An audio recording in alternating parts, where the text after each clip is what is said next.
সুপ্রিয় শিক্ষার্থী, এখন আমরা আলোচনা করব অষ্টম শ্রেণীর সাধারণ গণিতের দ্বিতীয় অধ্যায়ের মুনাফার উদাহরণ নম্বর 2, যেখানে দেওয়া আছে একটি ছাগল 8% ক্ষতিতে বিক্রয় করা হলো।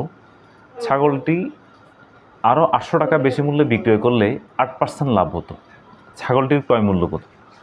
তাহলে প্রথমে আমাদের বুঝতে হবে যে একটি ছাগল 8% ক্ষতিতে সে বিক্রয় করলো, তার মানে সে 100 টাকায় সে 8 টাকা করে ক্ষতি করেছে। তার মানে তার বিক্রয় মূল্য ছিল তাহলে কত? 8 টাকা যদি চলে যায় 100 টাকা থেকে, সে 8 টাকা তার ক্ষতি হয়েছে, মানে হচ্ছে সে নিতে পারেনি বা বিক্রি করতে পারেনি। তাহলে হচ্ছে 100 টাকায় 8 টাকা তার ক্ষতি যদি হয়, তাহলে সে বিক্রি করেছে কত টাকায়? আমরা ধরবো 92 টাকায়। আবার বলা হচ্ছে ছাগলটি আরও যদি 800 টাকা বেশি দামে যদি বিক্রয় করতাম, তাহলে বেশি মূল্যে বিক্রয় করলে 8% লাভ হতো। ছাগলটির ক্রয় মূল্য কত? তাহলে আমরা এইখানে ধরবো যে ছাগলটির ক্রয় মূল্য 100 টাকা হলে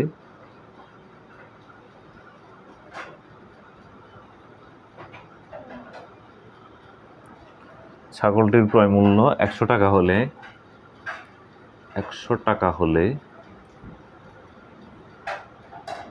8% ক্ষতিতে বিক্রয় মূল্য কত হবে?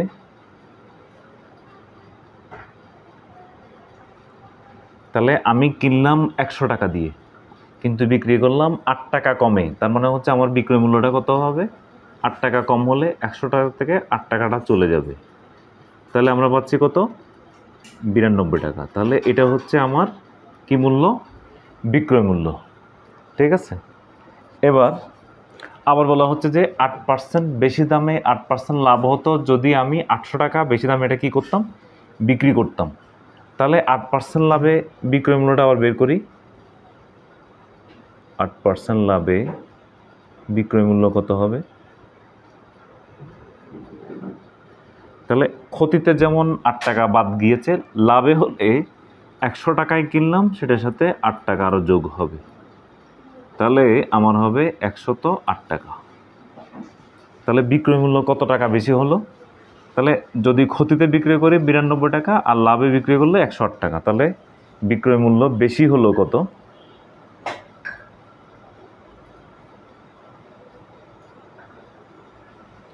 বিক্রয় মূল্য বেশি হয়। কত বেশি হয়? যে 108 টাকা থেকে আমরা 92 টাকাটা বিয়োগ করলাম,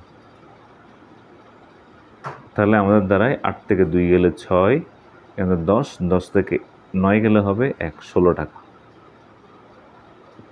তাহলে বিক্রয় মূল্য যখন 16 টাকা বেশি হয়, কখন হয়? যখন আমাদের ক্রয় মূল্য ছিল 100 টাকা। এটার উপর ভিত্তি করে আমরা ছাগলটির ক্রয় মূল্য বের করব। তাহলে 800 টাকা বেশি হলে তখন ক্রয় মূল্য কত সেটা বের হয়ে যাবে। তাহলে এবার আসছি আমরা বলছি বিক্রয় মূল্য 16 টাকা বেশি হলে বিক্রয় মূল্য 16 টাকা বেশি হলে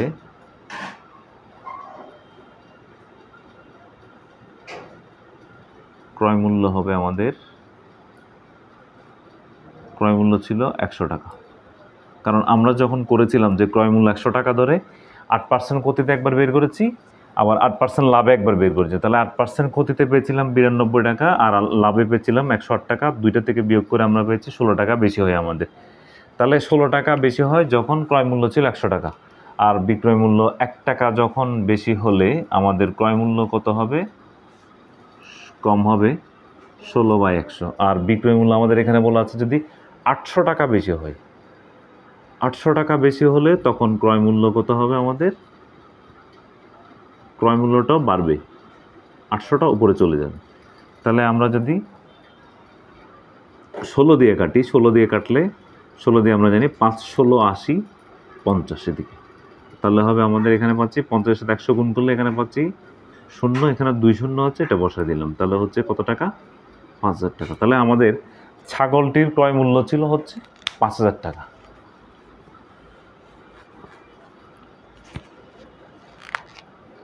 সুতরাং ছাগলটির ক্রয় মূল্য সমান হচ্ছে 5000 টাকা। উত্তর। তাহলে এখান থেকে একটা জিনিস দেখতে পারেন যে 8% ক্ষতি যদি হয় তাহলে 5,000 এর 8% কত হয়? 2 শূন্য কাটা গেল, 5 8 40, 400 টাকা ক্ষতি হবে। যদি 8% ক্ষতি হলে আমাদের 400 টাকা ক্ষতি হয়। আর যদি আমরা বলি যে 8% লাভ করলে কত হবে, তাহলে 400 টাকা যদি ক্ষতি হয়ে যায় আমাদের 500 থেকে 8 চলে যাবে। 500 থেকে 5,000 থেকে আমাদের 400 টাকা চলে গেলে আর থাকবে কত? 4,600 টাকা। এটা হবে আমাদের তখন বিক্রয় মূল্য ক্ষতিতে। আর লাভে যখন করব তাহলে 800 টাকা বেশি মূল্যে বিক্রয় করলে আমাদের আরও 8% লাভ হতো। তাহলে 8% লাভ হতো, সেটা আগে আমাদের বের করতে হবে। 8% লাভে বিক্রয় মূল্যটা কত, তারপর সেটার উপর 800 টাকাটা হিসাব করতে হবে। তাহলে এই পর্যন্ত আমরা বলছি যে ছাগলটির ক্রয় মূল্য হবে 5,000 টাকা।